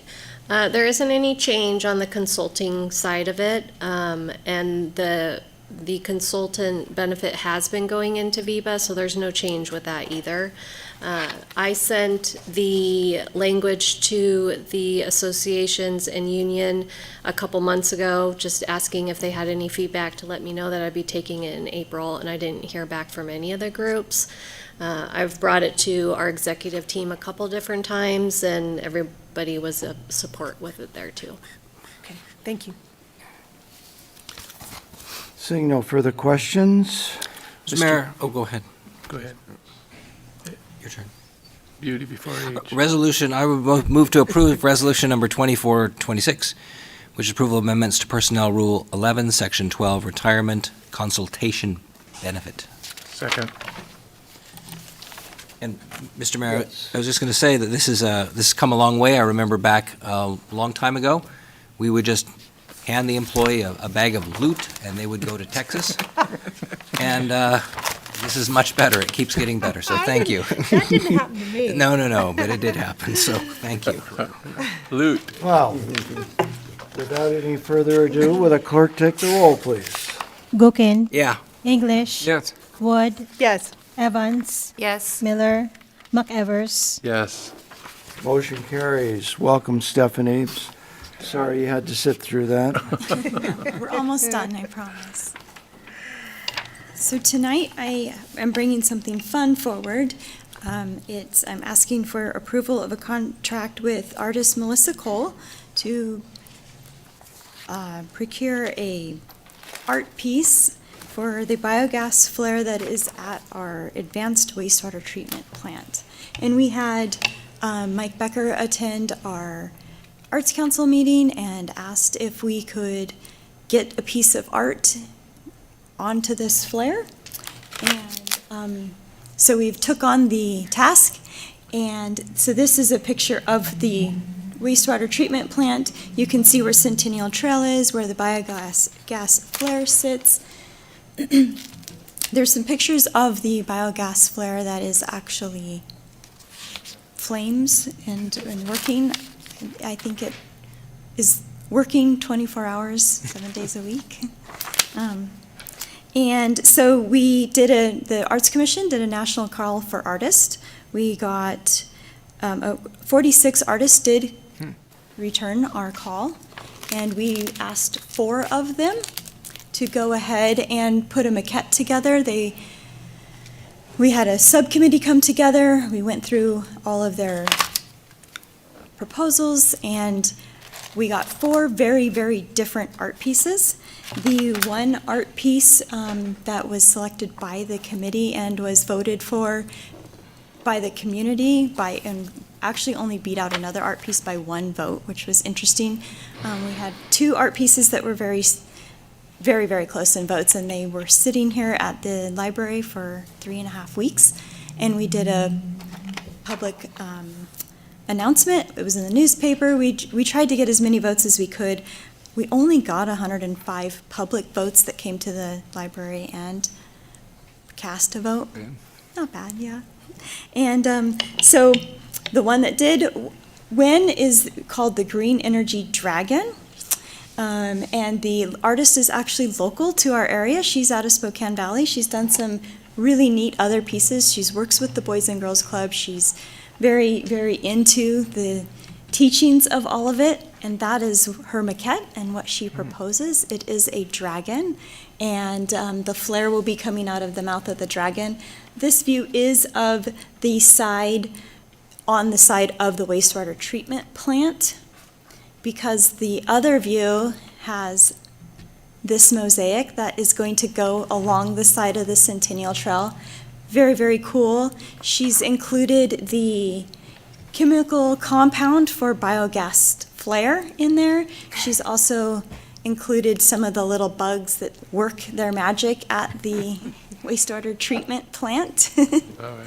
And it's very fun, a lot of education involved in this. She proposes that she would like to get the children here, do a lot of school tours, and provide a lot of education on just exactly what our wastewater treatment plant does and provides for our community. We do have a request by one of our Arts Commission committee members, and they would like for council to announce that this dragons will be named after Sid. Yes. Nice. Perfect. So the money is coming from the Ignite funding that we get. They do fund our Arts Commission, and we do have the fund for it. It's $75,000, and she is able to build this dragon for that dollar amount. Questions about the biogas art feature? That's right, yeah. Yes. I have to ask, people are asking me, how do we fund art? Is it So taxpayers' most dollars? No, most of the, well, yes and no. Most of the money is coming from Ignite, which is collected through property tax. But yes, so Ignite is giving us 2% a year for, this is coming out of the River District. That's the one that is still open. And this particular, the wastewater treatment plant is within that district, so it can, the money can be used for that. Thank you. Yes. Mr. Mayor, thank you. Yeah, and I was asked that question too, and the answer is that when we do a public works project, we set aside a percentage of the money For That- maintenance of art, for maintenance of art, but also we want art to be part of that so that we're not just building a cinder block building somewhere, that it's Correct. adds a little bit of Yes. art, so there's a little public beauty involved there. This was my favorite piece. I saw all the maquettes, and This one was your favorite. I like this one the best, but I will say this again, that I've said every time that we get these art things, is that I would like to see all of them when we do the presentation, and have us kind of confirm rather than just accept, so that, we are the decision makers, but when we don't see what the other ones are, then we're not really the decision makers. So that's just something moving forward, and I've said that every time this happens. I know it happens a lot.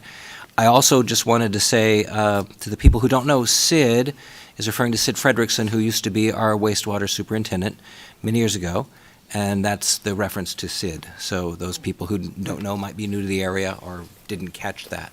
I think that's great. And he was a dragon. He was fun. I like Sid. Sid Great. gave a great tour. If you ever took a tour of the plant with Sid, it was always exciting. Yep. He was the one who told me about the term cake. You don't want to go there and have cake. Further question? Yes. No, I'm ready to make a motion.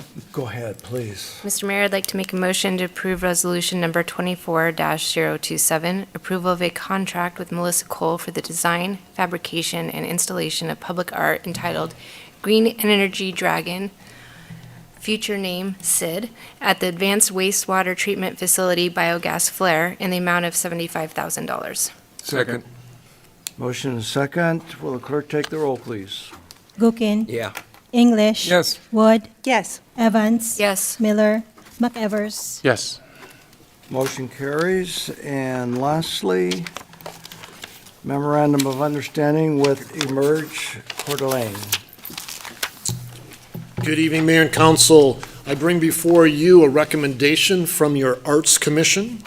The funding for this proposal is coming from the Art Fund. The Art Fund is not in the general fund. You spoke about it. And this is a $25,000 maximum expenditure for student art scholarships. We would be partnering in a memorandum of understanding with Emerge. Emerge has been in our community since 2014. So it's been around about 10 years now.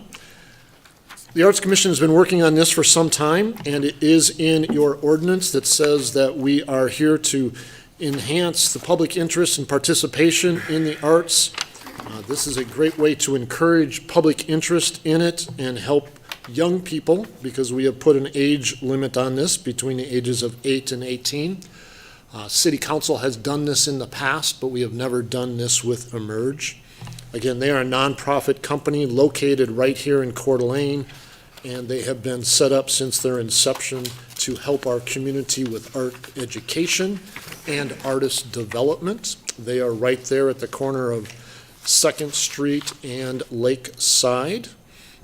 This memorandum of understanding seeks to promote our mutual interests in this and our goals. We provide scholarships to assist the young artists to attend classes, and they have a number of classes at this. As I looked in their calendar this month, there is ceramic throwdown, there is pottery 1 and 2, there's intermediate pottery, there's those that are better at pottery, so a lot of pottery, crochet, and dance classes, and that's just for the month of April. Again, this is a maximum expenditure on an annual basis. Their scholarships would be somewhere between $75, which would be one of their lowest price courses, all the way up to $125 per student. They would not exceed the registration fees. We would get accounting from them on a quarterly basis, so we could look at it and see how it is progressing. It also assists with their cash flow. Again, we looked at it for a 1-year opportunity, and I would stand for any questions you might have. I have a council member that sits in on that commission that was at the meeting as well, Council Member Evans. Woody, you have a question? Yeah. You've been so quiet all night. And my brain's going a while. So do we do scholarships from the Arts Fund on anything else? We Or is have this not. something new? I have a council member that's not with us that would also like to look at scholarships for theater or that performing arts side of things. So we would look at a partnership there, as we have a number of ways in which to help students in that realm, but we don't have that in place at this point. And it's the same money that the Dragon Sid came out of, yes? There's a couple of funds under the art, yes, that is correct. It is not out of your general fund.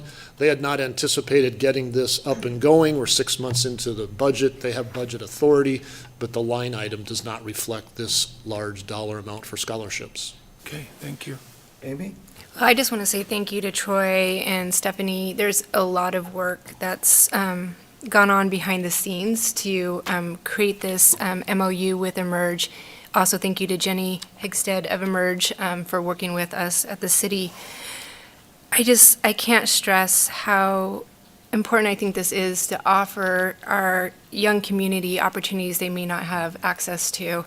And that we have that ability to do it, I'm just thrilled. So I fully support this, and I thank you for all your work on it. And I'd like to thank an attorney for writing it up. Oh, sorry, Randy, and Randy. I saw you out of the corner of my Yeah, and Troy, and I did, Kiki did talk to me before, when we were looking over the art pieces, the dragon that yes. she did not like. And she wanted to mention the performing arts thing. You mentioned dance when you were talking about it. That is a performing arts, but will there be opportunities in the future to do, say, theatrical things, performing arts such as music? I think that's a great opportunity to work with Emerge on that. They have some great space over there for these different opportunities, and we definitely can push towards having that take place in their facility. Well, I would appreciate that. I think Kiki would as well. Thank you. You're welcome. Seeing no further questions, I'll make a motion to approve Resolution 2428, approval of a MOU with Emerge Coeur d'Alene to provide student scholarship for art classes up to the amount of $25,000. Second. a motion, a second. Will the clerk take the roll, please? Gookin. Yes. English. Yes. Wood. Yes. Evans. Yes. Miller. McEvers. Yes. Motion carries. Move to adjourn? Mr. Miller. Mr. Mayor, before we go, I would just want to point out that this is Joanne's first night as clerk flying solo, and I thought she did a great job. She's fantastic. Thank you. Except that Gookin got to go first on about 6 of these votes, but okay. There was no money involved. We have a second? Adjourn. Motion to adjourn. Second.